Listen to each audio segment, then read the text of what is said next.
Mrs. Vivian Kannangara, the beloved wife of late Lambert Kannangara, mother of Professor Siri Kannangara, Susil Kannangara and mother-in-law of Amanal Kannangara, passed away today.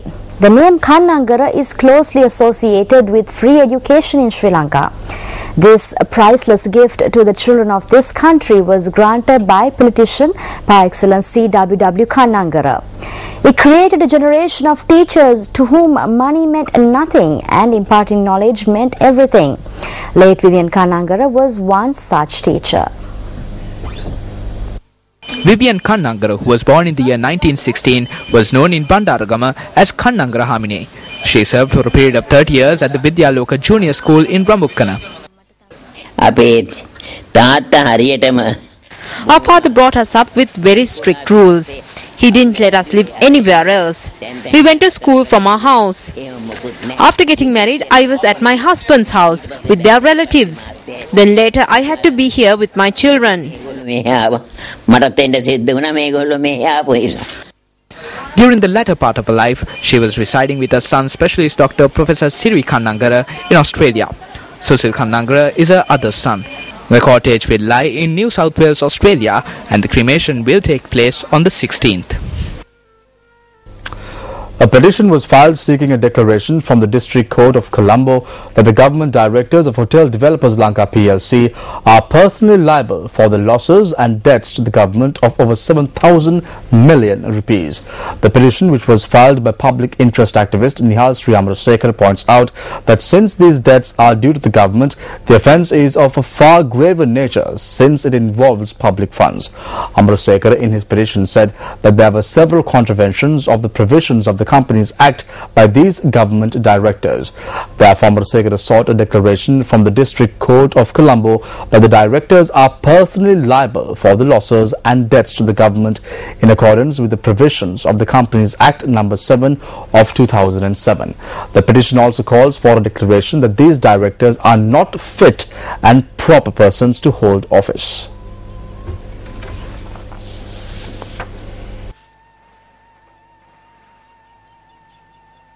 "84 years ago on a day like today, one of the most notable figures in contemporary history was born in Argentina. His exploits are legendary and his iconic image is revolution personified." Our news first takes a look back at the life of Che Guevara.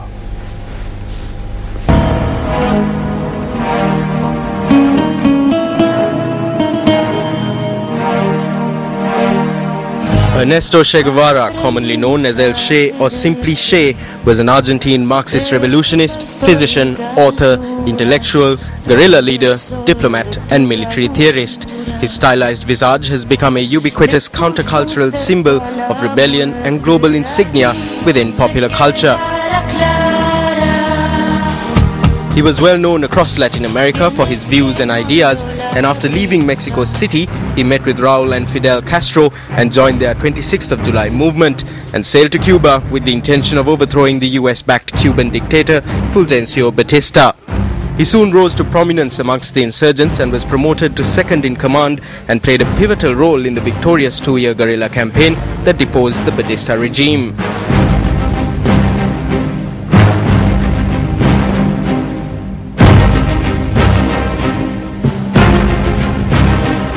Following the famous Cuban Revolution, Guevara performed a number of key roles in the new government, which included reviewing the appeals and the firing squads for those convicted as war criminals during the revolutionary tribunals. Incidentally, Che Guevara played a central role in training the militia forces who repelled the Bay of Pigs invasion and also brought Soviet nuclear-armed ballistic missiles to Cuba, which also precipitated the 1962 Cuban Missile Crisis. Guevara left Cuba in 1965 to foment revolution abroad, first unsuccessfully in Congo and later in Bolivia, where he was captured by the CIA, assisted by Bolivian forces, and was executed.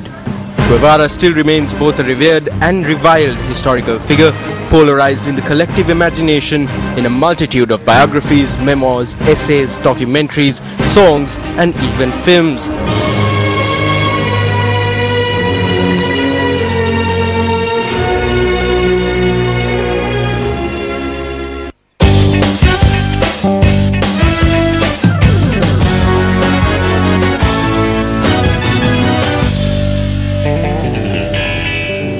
A very good evening to you. You're with Sports First. Starting off with some cricket news, Sri Lanka Cricket has made provision for reserve days for the remaining two one-day internationals against Pakistan in Colombo. Pakistan made the request after the third ODI was washed out yesterday. The remaining two matches are scheduled for Saturday and Monday, and rain is forecast for both days. Therefore, Sri Lanka Cricket stated that those two matches will have reserve days. Moving on, Sri Lanka has won hosting rights for the third Asian Youth Games to be held in the year 2017. President of the Asian Olympic Council, Sheikh Ahmed Al-Sabah, confirmed this at a media briefing held at Olympic House in Colombo.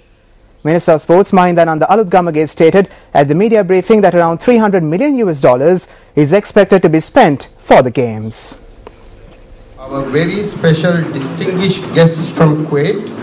This was the President of the Asian Olympic Council, Sheikh Ahmed Al-Sabah's first visit to Sri Lanka.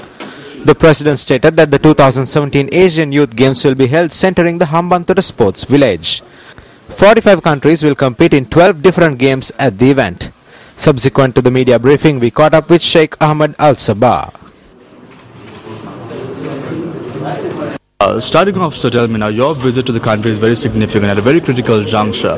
What does it mean to the sporting bodies here in Sri Lanka? I am very happy to be here. I'm very proud about the situation in Sri Lanka. I think this is the right time. There is a good environment and to start now a big and a serious event, and I can assure everybody here this will help the youth, the athletes, to have more experience, especially if they present their country home. This also will give the spirit and unity of this country. What I can ensure after what I saw in my short trip, that in Macau General Assembly, it will be held before the end of this year. There is a big potential here to host two games, the youth game and the beach game. And I can guarantee, after the accept of the General Assembly, of course, that the two games will be in Sri Lanka. The focus may be on the Olympics, but we have some news on the Paralympics as well. Gamini Dissanayake and Upali Rajakaruna have got the opportunity to represent Sri Lanka in the wheelchair tennis event at the 2012 Paralympics. The Paralympics is held every 4 years, allowing disabled sportsmen to showcase their talents. The Sri Lanka Tennis Association stated that Gamini Dissanayake and Upali Rajakaruna have qualified for the Paralympics, which is held following the conclusion of the Olympics. I competed at the 2008 Beijing Paralympics and won my first round match before losing in the second. I hope to better that performance this time. The Sri Lanka Tennis Association stated that the International Tennis Federation notified them in writing that these two players had qualified for the games as wild cards. I'm training with the hope of winning gold for my country.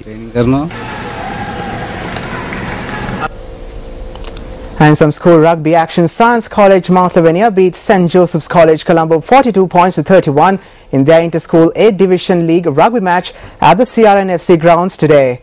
St. Joseph's College Colombo led the first half 19 points to 17.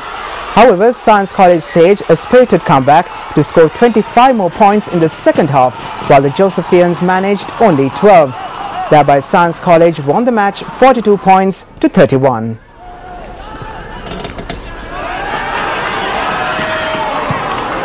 Now, to keep yourself up to date with regard to all the stories that are following right here on News First, you simply have to log on to www.newsfirst.lk. I'm Shamir Rasuldin. And I'm Krishni Panditarathi. Good night.